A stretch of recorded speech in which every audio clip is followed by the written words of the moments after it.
Hello everyone, welcome to this yet another episode of Market Ruburu. I have with me Raju Ranjan today. ऐसे subject पे discuss करने वाले हैं जो anyone who is in the market will require this because market is not all about short term, intraday, options. Wealth जो generate होता है वो long term में ही होता है. मतलब there is no doubt about that कि मतलब if you stay for the long run उसमें definitely there is a wealth creation possibility in any kind of market. But इसमें क्या होता है कि lot of people always are lost with the view कि अभी कौन सा स्टॉक लूं, कौन सा सेक्टर लूं. मैंने जो लिया वो जाता ही नहीं ऊपर, जो मैंने नहीं लिया वो भाग रहा है. This is a very typical thing which lot of people face. और जिनको ये एडवांस स्कैनिंग वगैरह नहीं मालूम तो उनके लिए this episode is specially for them. Of course this can be used by everyone because this makes it simpler to invest in the market. And even every year on a year-to-year basis we have done the back test that this kind of a system will work every time. So actually what has happened was since 2022 NSE has introduced a lot of sector Bs. We had talked about Nifty Bs once, but this is about sectoral Bs. There is a IT Bs, there is a pharma Bs, there is a auto Bs, infra Bs, PSU Bs, CPSE Bs. So all these Bs are based on the movement of the index of that sector. So whenever Nifty Pharma moves, Pharma Bs moves. Whenever Nifty IT moves, Nifty IT Bs moves. तो होता क्या है कि जब IT Bs में let's say Nifty IT has 10 stocks, Nifty Pharma has 20 stocks, Nifty Auto has 15 stocks. तो out of 15 मैंने जो दो लिए वो ही नहीं जा रहे हैं, ऊपर नहीं जा रहे.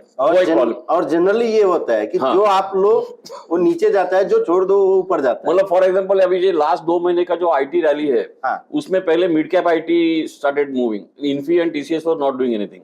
अगर किसी ने देखा कि आईटी रैली चालू हो रहा है तो इन्फी और टीसीएस लेके बैठता तो पहले 15 दिन कुछ नहीं हुआ, इनफैक्ट नीचे ही गए. तो वो एक सॉर्ट ऑफ डिससैटिस्फैक्शन होता है, थोड़ा सा फ्रस्ट्रेशन भी होता है कि क्या करें. तो वहां पे अगर ये देखें तो यानी जिसको आरएस का स्टडी अगर करना है तो वो समझ में आएगा. एग्जैक्टली. जो mid cap IT out perform कर रहा था तो ये लार्ज कैप वाले में नहीं, लेकिन जिसको नहीं मालूम है उसके लिए क्या. और इसमें क्या है, ये पैसिव इन्वेस्टमेंट जो है, पैसिव इन्वेस्टमेंट मतलब क्या, where it you don't have to deal with stocks, it is all about sectoral bees. तो जैसे मैंने बोला कि जब निफ्टी फार्मा मूव्स अप और down, pharma bees will move exactly as per that index. And that जैसे last time भी हमारा बात हुआ था कि whoever manages that fund has exposure to those 20 stocks, 15 stocks of that sector, and they rebalance their holding to mirror the movement in the index of that specific index. तो इसका एक अगर if you do the back test of every single index, मतलब just एक for example एक Nifty pharma का chart दिखाइए. तो ये निफ्टी फार्मा है, हाँ थोड़ा लंबा दिखा. हाँ तो this is from which date year? ये आपका डेट हो गया ऑलमोस्ट 2020 से. नहीं और दिखाओ. यानी इसको एक काम करते हैं, बॉक्स साइज थोड़ा इंक्रीज. नहीं एक काम, make a candlestick chart of monthly.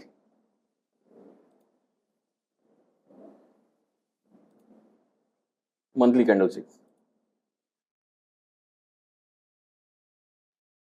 हाँ तो ये जो है आपका 2011 से. हाँ तो इंडेक्स का चार्ट क्यों देखना चाहिए, क्योंकि ये जो 20 का जो कंसेप्ट है वो सेक्टरल 20 शुरू हुआ 2022 के जनवरी के बाद. तो अगर if someone looks at the pharma 20 chart, वो सिर्फ 2022 जनवरी से ही है, मतलब लास्ट 2 साल का ही है. तो डाटा कम है. बट वो चार्ट और निफ्टी फार्मा का चार्ट इज आइडेंटिकल. मतलब फॉर एग्जांपल ये जो निफ्टी फार्मा में इनिशियली बुल रन हुआ which picked over here, and वहां पे there was a big, in fact this is a big decline in the pharma index over a period of almost few years. ये जो decline है या ये जो डिक्लाइन है, तो सोचिए कि whoever is invested in pharma right at the top, he will be completely frustrated कि नीचे आ रहा है, all my stocks are coming down. So this method will ensure that you are out of that investment when the decline starts. ठीक है, आज ऐसा लग रहा है कि सब कुछ अच्छा है, 21,800 21,900 सब हुआ है, मार्केट इज गोइंग अप 25,000 30,000, लेकिन ऐसा तो it is not possible on a continuous basis. कभी ना कभी हर एक सेक्टर का एक डिक्लाइनिंग फेज आता है, बेयर फेज आता है. जैसे 2000 से 2003 आईटी का हुआ, फिर 2015 से 2018 फार्मा का हुआ. हर एक सेक्टर का एक बेयर फेज आता है जिसमें if you get stuck then you get frustrated, and then you don't know कि whether वो stock whichever you are holding should or bees whether you should keep holding कि क्या करना चाहिए. So this is a strategy which, like I said, though it is in the passive instruments which is bees, pharma bees या auto bees, but उसको सिर्फ दिन में एक बार मॉनिटर करना पड़ता है. Once in a day you just look at your holding and then decide whether to keep holding or not. और उसका एक scientific approach कैसा करने का वो भी हम डिस्कस करेंगे. So if you go to the list of the various bees available on NSE, so you can see there is auto bees, there is bank bees, there is CPSE ETF, dividend opportunity, gold bees, Hang Seng bees, this is infra bees, IT bees, junior bees. Mafang is Nasdaq का ETF. महाटेक is Hang Seng का IT index का ETF. Nifty बीस तो है ही. So there are many such bees which are available. So what you have to do is you have to allocate a fixed value. Let's say you have 10 lakh rupees to invest. So allocate 1 lakh for each sector. Okay. ठीक है, मतलब auto बीस के लिए 1 lakh, pharma बीस के लिए 1 lakh, IT बीस के लिए 1 लाख, मे बी गोल्ड के लिए 1 लाख या इंफ्रा बीस के लिए 1 लाख. सो टोटल यानी 10 सेक्टर हमको 10 सेक्टर. दैट इज अगेन मतलब स्वादानुसार. अच्छा. बिकॉज यू कांट से कि exactly how much money. Everyone has different kind of capital. तो किसी के पास 5 लाख है, किसी के पास 50 लाख है. तो that is something which can't be. यानी कैपिटल अलग अलग हो सकता है लेकिन सेक्टर कितना होना चाहिए? एटलीस्ट 8-10 तो होना चाहिए, जिसमें one of them should be either gold बीस और सिल्वर बीस. ओके. मतलब कभी कभी क्या होता है, लेट्स से दोनों रहना चाहिए या दोनों अलग अलग? Again that is an individual choice. Okay. क्योंकि कभी गोल्ड परफॉर्म करता है, कभी सिल्वर परफॉर्म करता है. But my view is the allocation to gold and और silver be should be less. मतलब अगर बाकी सेक्टर के लिए 1-1 लाख है तो इसमें थोड़ा सा कम होना चाहिए, maybe 50,000. But you have some exposure to that sectors. And ये जो आप जो बोले कहीं ना कहीं मुझे यानी डेली वीडियो में जो हम कवर करते हैं ऑल एसेट क्लास का RS चार्ट. एग्जैक्टली. सो कब RS चार्ट जब चेंज हो रहा है तो अपना रेशियो यानी कुछ RS चार्ट चेंज होने के पहले you will be invested in that sector. That much I can tell you. तो all you have to do is plot the Renko chart of that BeES. मतलब फॉर एग्जांपल तो this is the chart of ये तो Nifty pharma है, तो you can make pharma BeES. It will be the identical chart. मतलब there can't be any difference in Nifty Pharma and Pharma Bees. So this is a Renko chart of Pharma Bees. In Renko you have to select 0.25% brick size. और 0.25% brick size के बाद you have to add 2 indicators. One is MAST, MAST. Default parameters. And the other is adaptive RSI.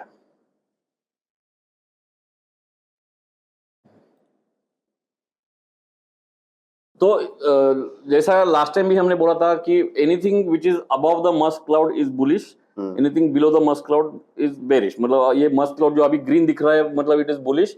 जब वो red हो जाएगा जैसे पीछे हुआ है तो that times it is bearish. तो entry is very simple. Second brick above the cloud is the entry on mask cloud and second brick below the mask cloud is the exit. उसमें थोड़ा फाइन ट्यूनिंग ऐसा है कि when you use adaptive RSI more often than not is a slightly faster indicator than must. तो कभी कभी ऐसा होता है कि मस्ट पे अभी तक बाय आया नहीं है लेकिन एडेप्टिव RSI पे आया है, तो there you can enter half your position. मतलब let's say you have allocated 1 lakh for pharma BeES. तो on the adaptive RSI crossover, bullish crossovers, you can buy 50,000 worth pharma BeES. So जैसे अगर यहाँ पे अगर हम देखें ये मस्त के नीचे बेरिश था. हाँ. यहाँ पे एडेप्टिव RSI क्रॉस किया तो 50% बाई. हाँ. ओके. सेकंड ब्रिक, उसमें भी सेकंड ब्रिक. हाँ, तो यानी सेकंड ब्रिक. हाँ. सो सेकंड ब्रिक आप किसको ये मस्त के नहीं, क्रॉसओवर के बाद सेकंड ब्रिक. सो एडेप्टिव RSI के ऊपर भी 2. हाँ. ओके. तो दूसरा ये हुआ. हाँ. हाँ.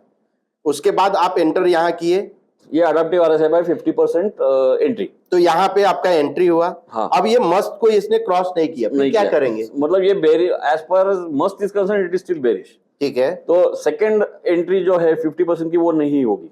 मतलब ओनली 50,000 इज द एंट्री. ठीक है. अगर वो वापस बेरिश क्रॉसर हुआ जैसे वहां हुआ, यानी यहाँ पे फिर बेरिश क्रॉसर, तो वहां पे एग्जिट.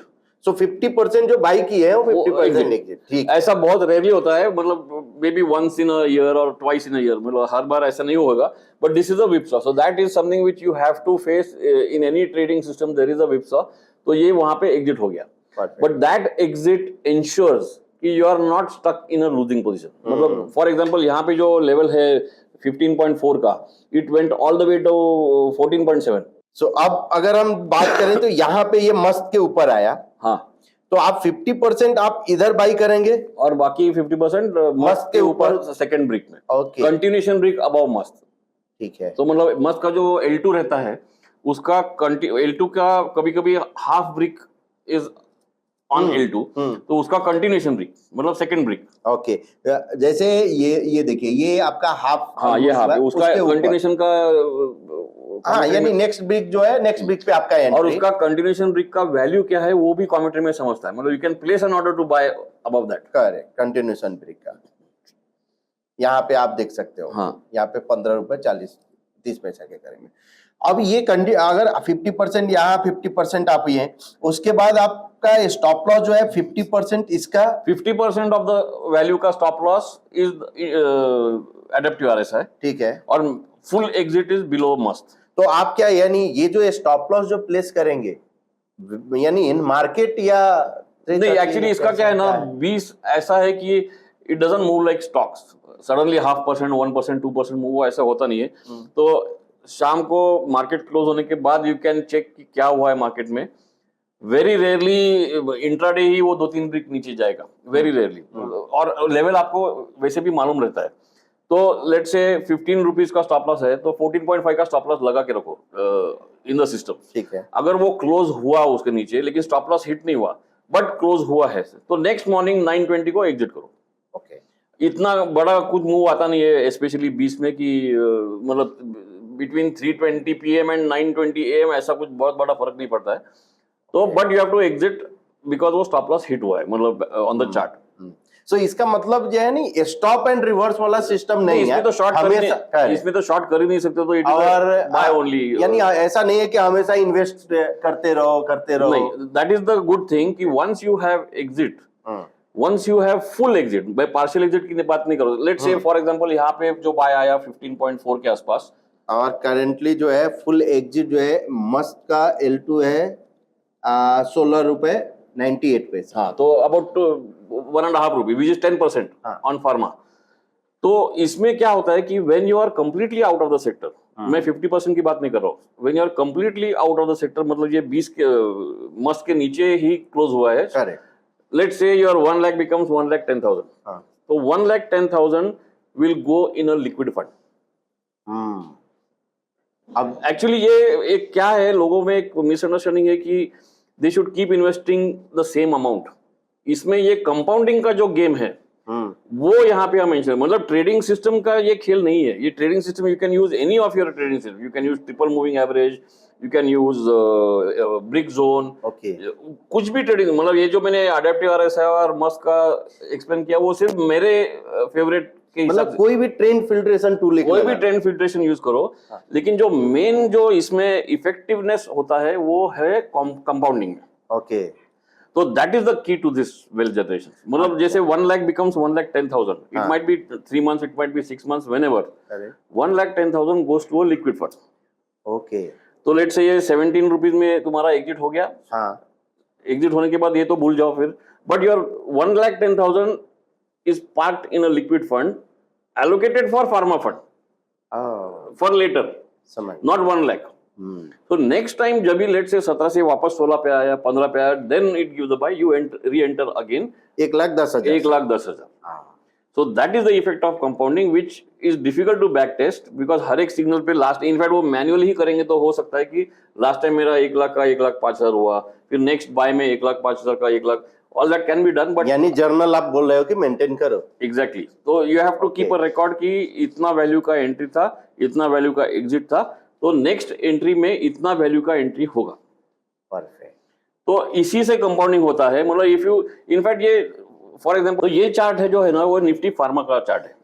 क्यों हम दिखा रहे हैं? क्योंकि फार्मा 20 जनवरी 2022 के पहले था ही नहीं. तो जस्ट टू इन केस किसी को अगर बैक टेस्ट करना है ये how it has worked on Nifty pharma, for example 2015 से लेके 2018 तक आई थिंक 2 या ऑलमोस्ट 3 साल फार्मा में कंप्लीट बेरिश सेक्टर था वो. वहां पे अगर लाइक आई सेड कि अगर 20 होता तब फार्मा 20 नहीं था, वो 30-40% लॉस भी हो सकता था उसमें. फॉर एग्जांपल इसमें निफ्टी फार्मा का ये टॉप क्या है, 2015 ही है ना? यानी ये आपका हो गया 2021 में, नहीं 2015, ये वाला। ये वाला, हाँ ये 2018 है। नहीं और यानी पीछे जाओ। और अब ये मंथली जाना- मंथली चार्ट करो, मंथली। नहीं, एक ब्रिक साइज हम बढ़ा ब्रिक देते साइज हैं। बढ़ाओ। ये हाँ 2015 का 2000, टॉप। तो इसमें टॉप था 13,600 के आसपास, ठीक है। और वहां से pharma, Nifty pharma has come down to 6,500, almost 50%। Almost. और वो हुआ कौन से ईयर में? 2020। यानी मतलब इन 5 5 years Nifty pharma came down by half, 50%। तो अगर आज कोई 20 रहता तो वो 20 भी हाफ हो जाता। हाँ तो इसमें you are out of that. Correct, ये सिस्टम का ये बेनिफिट है हाँ। कि जब आप बेयर फेज अगर आता है तो आप आउट हो जाए। And you are in liquid fund. Liquid fund in fact अभी दैट इज अनदर क्वेश्चन, कौन सा लिक्विड फंड? तो इसमें लिक्विड फंड में कुछ बहुत बड़ा आउट परफॉर्मर ऐसा कुछ रहता नहीं है। All are standard, SBI, HDFC, ICICI, जो भी 5-6 कॉमन, वो you can show it also. तो all of them give a return from 5 to 7% annualise basis. सो ये आपका एमएफ जोन में आप जाके देख सकते हो। हाँ, एमएफ जोन में you go to just search liquid fund, go to peer comparison, you get a list of all the liquid funds which are available. In fact इसका एक चीज जो लोगों को शायद पता नहीं होगा या बोलना अच्छा रहेगा, जैसे अभी एनएवी किसी का है, कोई भी इसमें एनएवी का आएगा, जैसे ये हम ओपन किए, इसका हाँ ये 3678 3678.91। ऐसा नहीं है कि you have to invest 1 unit for 3678, you can invest partially also. Okay. मतलब you can invest 500 rupees in this. तो that is one good thing of liquid funds. ऐसा कुछ नहीं है कि 4,000 का एनीवे तो I need 4 into 5 20,000 for 5 units, ऐसा नहीं है। पार्शियल भी इन्वेस्टमेंट हो सकता है, बिकॉज आपको डेसिमल में यानी यूनिट हाँ, आपको मिलेगा। तो डेसिमल में यूनिट मिलेगा।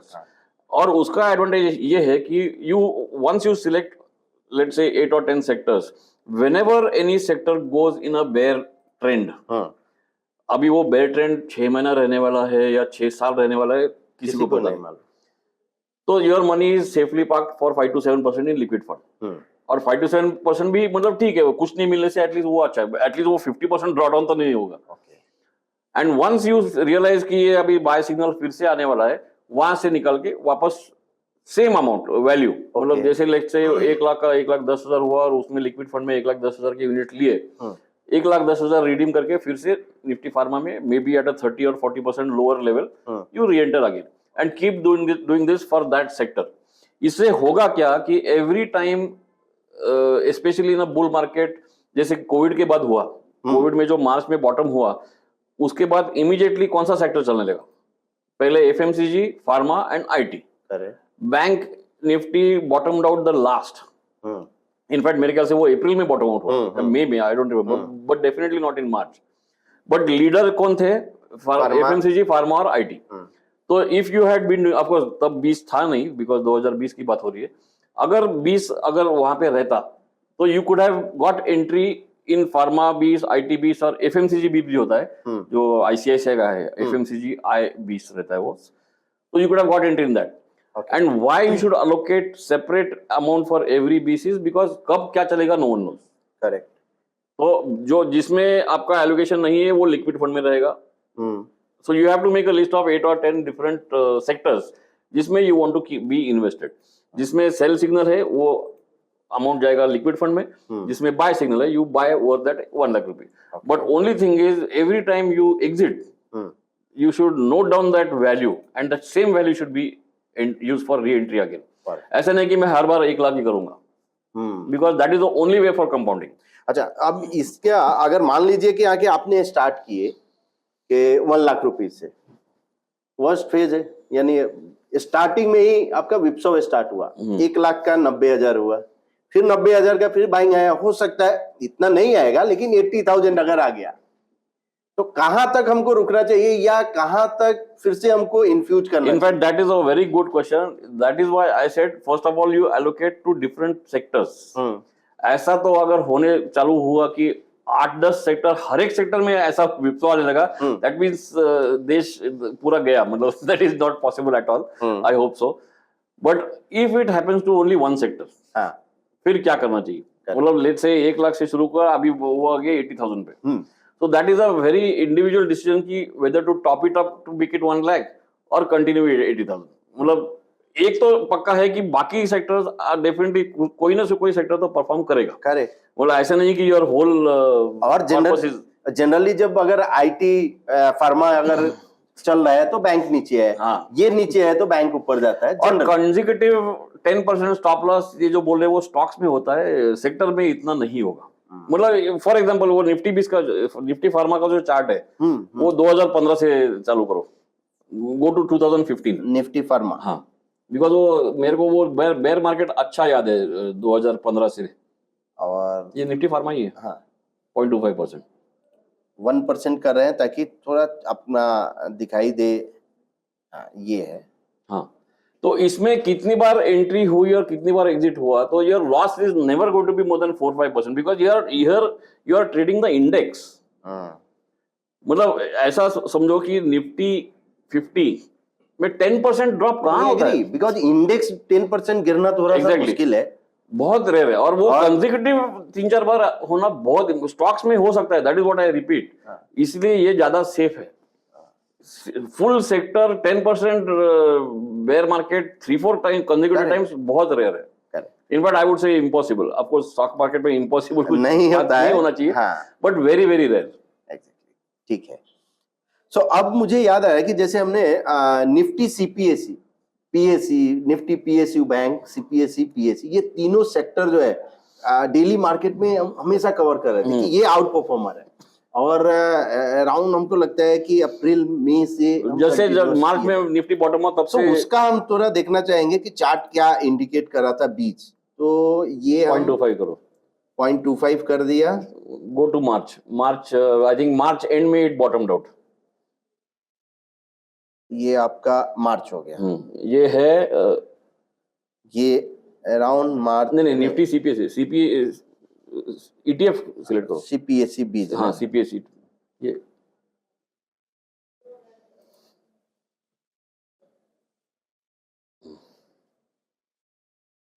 ये हुआ। तो ये था अराउंड 38-39।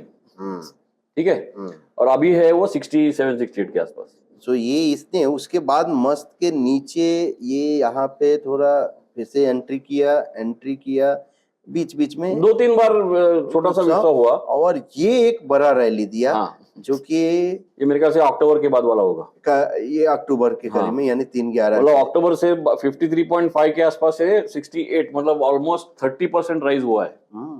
तो in fact this is a very good example कि पीएससी सीपीएससी सेक्टर में कौन से स्टॉक्स चलेंगे। हाँ, ये आरएस वगैरह जो, और दूसरी बात ये क्या कि सीपीएससी में जितने स्टॉक है वो सभी अगर बाई करने गए चांस ही नहीं है। मतलब you don't have, in fact that is one good advantage. जैसे मैंने लास्ट टाइम भी बोला था कि निफ्टी 50 में once you buy one Nifty for 238 rupees, that means you are buying 50 stocks of Nifty 50। Same way CPSC में कितने स्टॉक्स है I need to check, but then by buying CPSC ETF you are buying the whole CPSC sector. और weightage के हिसाब से भी by करना होगा। नहीं तो हाँ एग्जैक्टली वहां पे, यहाँ पे वो जरूरत नहीं है आपको, सिंपल सीपीएससी यहाँ पे someone is doing that job for you, whoever manages this ETF, जैसे निपॉन है या there are other ICICI है, तो they are doing the job for you. You have to buy only this CPSE 20. सो अगर किसी को वो सब अगर नहीं समझ में आ रहा है, सिंपल सेक्टर एनालिसिस भी ये ETF के थ्रू कर सकता है। Exactly, इनफैक्ट मेरे स्क्रीन पे हमेशा I have about 8 or 10 different sector की chart continuously plotted. Of course वो इंट्राडे देखने का जरूरत नहीं, at the end of the day सिर्फ देखो कि कौन सा चार्ट है। तो इनफैक्ट अक्टूबर में समझा था कि CPSE is going to lead. So अभी आपके ध्यान में कोई सेक्टर है यानी कोई भी जो टर्न अराउंड यानी बाइंग अभी दिया हो? अभी क्या है ना, ये निफ्टी मतलब स्पेशली इंडियन मार्केट में every sector has run up. मतलब चाहिए ऑटो, कोई भी चार्ट देखो इतना 20-30% राइज हुआ है 20 में। तो अभी buying at this level might be risky. मतलब अगर ऑफ कोर्स किसी का बाय है तो स्टॉप लॉस है ही, बट फ्रेश बाय के लिए affordable entry is a bit risky. But जैसे मैंने बीच में लास्ट वीक ट्वीट भी किया था कि the most under performing market of 2023 was Hang Seng.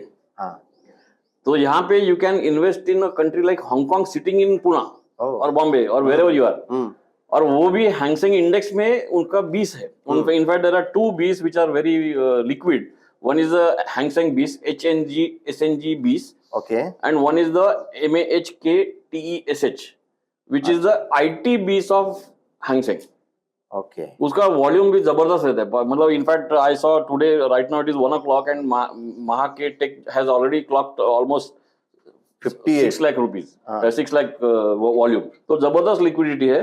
So look at their charts. So Hang Seng का हम हैंगसेंग बीस हैंगसेंग बीज हम चार्ट ओपन कर रहे हैं. ये ये जस्ट अभी आया है. हाँ, ये अभी आया. सो अगर किसी को फ्रेश एंट्री करना है तो इधर कर सकते हैं. हैंगसेंग बीस और वो महाके टेक, वो उसका भी चार्ट देखो. यहाँ पे अभी अगर अब क्लाउड के ऊपर है, तो क्या कर, अगर किसी को फ्रेश एंट्री अभी करना है एंट्री करना है तो 50% अभी, because stop loss is very tight, और Correct. 50% जब अडैप्टिव आरएसआई क्रॉस ओवर हो जाएगा. ये बिकॉज मस्त के ऊपर है तो हम 50% Yes. और मस्त ये एडेप्टिव के जाएगा तो 50%. क्योंकि अभी उसमें क्या है कि निफ्टी ठीक है, everyone is saying 23,000 25,000, but affordable entry नहीं है. तो पूरे सिस्टम की अगर बात करें तो आप स्टॉप लॉस भी एकदम यानी बढ़िया है कि 50% से ही मेरा रिस्क है, एग्जैक्टली. यानी मेजर रिस्क अगर मस्त के नीचे. और जब भी अगर ट्रेन चेंज हो रहा है तो आप बाहर हो रहे हैं, जब भी ट्रेन फिर से अगर बाइंग हो रहा है तो एंट्री हो रहा तो दिस इसमें एडवांटेज क्या है कि बहुत बार ये इनफैक्ट ये इतना पुराना चीज है कि लोगों को मालूम नहीं है, स्पेशली लास्ट 3-4 साल में ऐसा ज्यादा हुआ नहीं है. बट लोग म्यूचुअल फंड की बात करते हैं, म्यूचुअल फंड भी ज्यादा मतलब नीचे जाता है. वो म्यूचुअल फंड सही है, वो एडवर्टाइजमेंट के लिए ठीक है, ऊपर ही जाता है, ऐसा नहीं है. म्यूचुअल फंड भी जब बेयर मार्केट कभी आज ना कभी होगा है. तो वो 10% 20%. In fact I have a theory कि there is a 8 year cycle. Every year और एवरी सेकेंड ईयर निफ्टी में 10 to 15% ड्रॉप होता है, and every 8 years there is a 30 to 40% drop. तो आज नहीं, कभी ना कभी तो एक 30-40% ड्रॉप आने वाला है. तो उसमें इफ यू आर योर अगर बैड लक ही खराब है तो and if you enter eight the top तो आपको 30-40% ड्रॉडाउन भी झेलना पड़ेगा. तो इसमें स्टॉप लॉस है, स्टॉप लॉस में एग्जिट करो, put it in liquid fund. Liquid fund में 6-7% कोई उधर से भी मिल कुछ जाएगा. तो मिल जाएगा, and then reenter when the time is turning. In fact उसमें और एक बीस है MAFANG, MAFANG, which is Nasdaq based. ये ऑलरेडी ये नास्डैक का है. ओह So sitting in India, you can be exposed to all of sectors within India. You can be exposed to US market, you can be exposed to Hong Kong market, sitting in India. तो मतलब ये अगर दो market, in fact बाकी भी ETF है ऐसे मैंने देखा है, लेकिन I have not studied them. I think Japan और ताइवान का भी है, लेकिन उसका लिक्विडिटी मैंने देखा नहीं है. बट अगेन दोज आर मतलब if you look at the world market, एक तो नास्डैक है, दूसरा Hang Seng. So this is good enough. Plus India के 7-8 सेक्टर, मतलब if you have this kind of exposure which is spread all across sectors and different asset classes, this is the ideal investment formula for the long term. बहुत बढ़िया system है ये. अब auto बीज का एक बार देखें कि ऑटो बीज का क्या हुआ. देखो ना, ऑटो बीज में ये 50% एग्जिट हो अभी नहीं, एग्जिट आप यहाँ पर एक और ब्रेक में ना और एक तो ब्रेक वेट में करेंगे. हाँ, और in fact this is a good case. अभी यहाँ पे कर्सर लो, कंटिन्यूएशन ब्रेक क्या है, कंटिन्यूएशन ब्रेक है 186 का, अभी है 186.66. करेक्ट. मतलब योर स्टॉप लॉस इज 186. तो 186 का पुट कर 185.8 पे और स्टॉप लॉस लगा दो. अगर हो गया तो छोड़ देने का. half the, because it is still 50%. not below the cloud. Okay okay. एक एक और बैंक बीज में क्या, ये अभी भी अंडर परफॉर्मर था. नहीं, ये तो लास्ट 2 महीने में तो बहुत अच्छा हुआ है. हाँ, ये लास्ट 2 महीने में आई थिंक 448 में कुछ एंट्री हुआ था, वो अभी 490 के आसपास है, विच इज स्टिल 10%. यहाँ पे आपका ये एग्जिट नहीं हुआ, ये एग्जिट हुआ. हाँ, फिर से एंट्री. अच्छा, अभी ये जो है ना 50% exit, 50%, this is something which I am not recommending. This is something which is a possibility. किसी को दूसरा कुछ फॉर्मूला यूज करना है या सिर्फ क्लाउड यूज करना है, एडेप्टिव आरएसआई यूज, मतलब this is something I am repeating, this is not a trading system. I am just explaining the trading method. So कोई भी आप इंडिकेटर यूज करो, टेस्ट इट ओवर टाइम की, and मतलब if you want to test it for 10 years, test it on the index, because हर एक का 20 तब, मतलब निफ्टी फार्मा में test it for last 10 years, Nifty IT में test it for last 10 years, and any indicator which you it might be a PNF chart, it might be Renko chart, it might be any indicator, but use that, whatever you finalize, use that for buying and selling the Bs in future. Perfect. So ये chart, तो इसका मैंने एक और एक study किया है. Every single sector हर एक साल कुछ ना कुछ तो एक रैली तो आता ही है, मतलब whether it's a bull rally, whether it is a pull back rally, it can be a 10% rally, it can be a 30% rally. तो हर एक सेक्टर में साल में एक बार तो मूव होता ही है, even in a bear market. मतलब ये जो 2015 से 2018 का फार्मा का बेयर मार्केट की बात की, बीच बीच में 10% का मूव आया है उसमें भी। ओके। तो you would have taken part in that also. तो उस फेज में जो है फिर आपका जो एडेप्टिव आरएसआई जो है वो आपको कैप्चर कर करके देगा। डेफिनेटली। और for anyone who is an active trader, मतलब who trades in options, all of these BeES can be placed. तो ये प्लेस करके you can use that those funds for trading in options, मतलब this is a additional benefit. And you all these charts are free. What you need is just one demat account with defined securities. यहाँ पे all these charts are free. Of course, scanning के लिए you need to buy the pro product, but just to look at the charts, plot indicators, everything is free. All you need is a demat account with defined securities, and then you can take the decisions. And the key is compounding. Key is not the trading system. I repeat, because last time जो Nifty बीस का video के बाद lot of people ने मेरा back test ये आ रहा है, मेरा back, they are back testing that system. My view is not that system. उसको कंपाउंडिंग करने के लिए जो लास्ट टाइम जो सेल किया वही अमाउंट यहाँ पे बाय करना चाहिए, दैट इज द सिस्टम। सो आपको कब आपको एग्जिट होना है, कब आपको एंट्री करना है, ये क्लियर होना चाहिए। Yes. एग्जिट हुए तो पैसे को कहाँ लेकर जाना है, लिक्विड फंड में लेकर जाना है, फिर लिक्विड फंड से फिर एंट्री हुआ तो यहाँ पे लेकर आना है। ये आपका 3-4 प्रोसेस, थोड़ा सा चर्निंग है। इनफैक्ट इसमें और एक ट्विस्ट हो सकता है कि people who are believing in SIP, SIP की बात की नहीं हमने, ये तो लमसम की बात की। तो जैसे अभी आईटी का बाय में है, तो जो एसआईपी का है, मतलब let's say you have a SIP of 10,000 rupees, तो whichever sector, divide that SIP in those many sectors, and invest as long as it is in buy. जब वो सेल में जाएगा, don't do SIP in that. Okay. Let's say 3 months there is a downtrend in that sector, and you have allocated, let's say 2,000 rupees for pharma, and pharma biz goes in a sell for 3 months. So 2,000 plus 2,000 plus 2,000, 6,000 you have kept aside. जब 4th month में buy आएगा, then you invest all 6,000. Okay. 6,000 plus 2,000. Plus 2,000 naturally. यानी 8,000. या तो ये SIP में भी हो सकता है इसका यूज।